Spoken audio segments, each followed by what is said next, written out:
Et qu'est-ce qui fait le succès de ce JT qu'on voit maintenant depuis des dizaines d'années? Qu'est-ce qui fait le succès de cette émission? Merci pour les dizaines d'années. Alors, ils essayent de te chambrer, hein, ils essayent de te chambrer. Je vois, j'entends. Parce que tu es Amiens ici. J'entends. Mais tu sais, c'est un peu chez moi quand même. Oui. Parce que moi, c'est pas tout à fait la Somme, je ne suis pas Picard, mais je suis du nord, du Pas-de-Calais, et du pays minier du Pas-de-Calais, la région de Béthune. Alors, je peux vous le faire un peu tout, hein, si vous voulez. Et ça, c'est super parce que tu viens de me donner une idée pour l'AG de l'année prochaine. On fera la même chose, mais en patois. Bah, si tu avais ma fille. Tu m'as pas répondu à ma question. Non. Tu n'as pas répondu à ma question. La question, c'était. Vous pouvez répéter la question. La question, c'était qu'est-ce qui fait le succès de ce JT?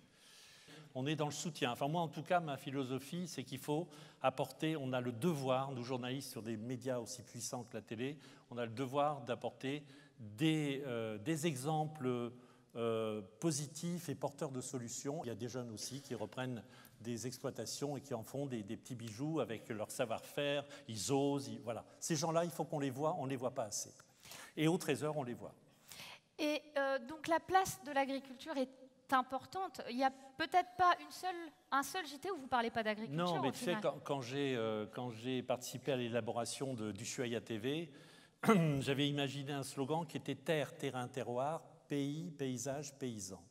Tu vois, paysan, c'est noble. C'est un beau mot. Je préfère paysan à agriculteur. Je dis rarement agriculteur, je dis toujours paysan, parce qu'il y a justement, il y a pays dedans et il y a paysage. Il faut soutenir l'agriculture et nos agriculteurs. Il faut arrêter de les... C'est quand même un métier qui est à la croisée de toutes les pressions. Les pressions de la distribution, les pressions des médias, les pressions des consommateurs, les pressions des idées reçues, les pressions de... L'époque est difficile. Aidons-nous, soyons solidaires de vous.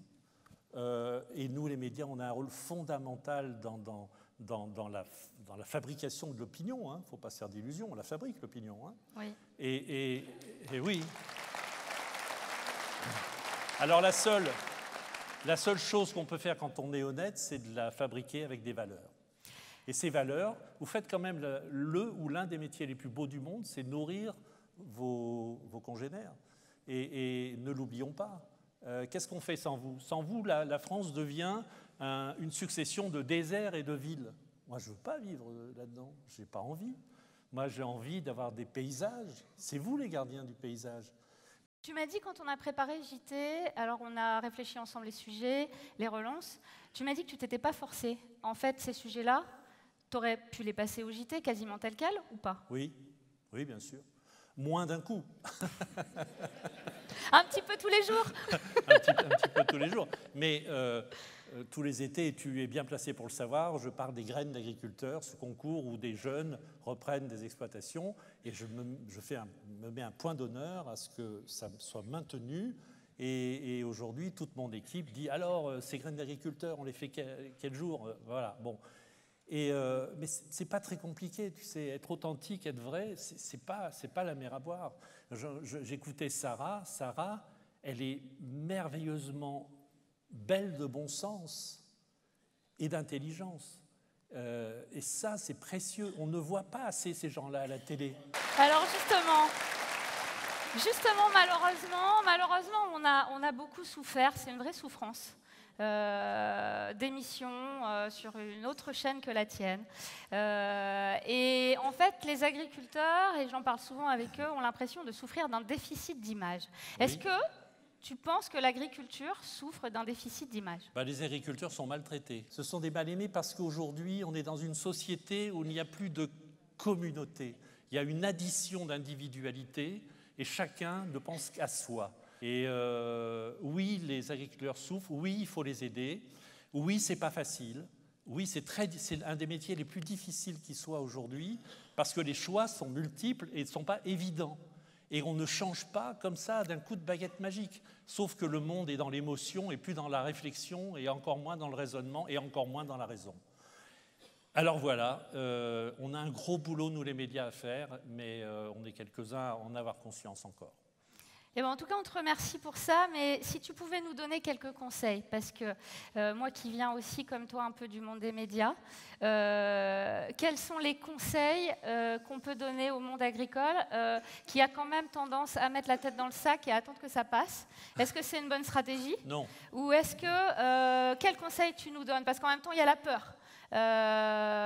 Donc, quels conseils peux-tu nous donner? Soyez fiers. Soyez fiers de vous. Soyez un peuple debout. N'ayez pas peur de votre ombre et ni des émissions qui ne sont pas en votre faveur.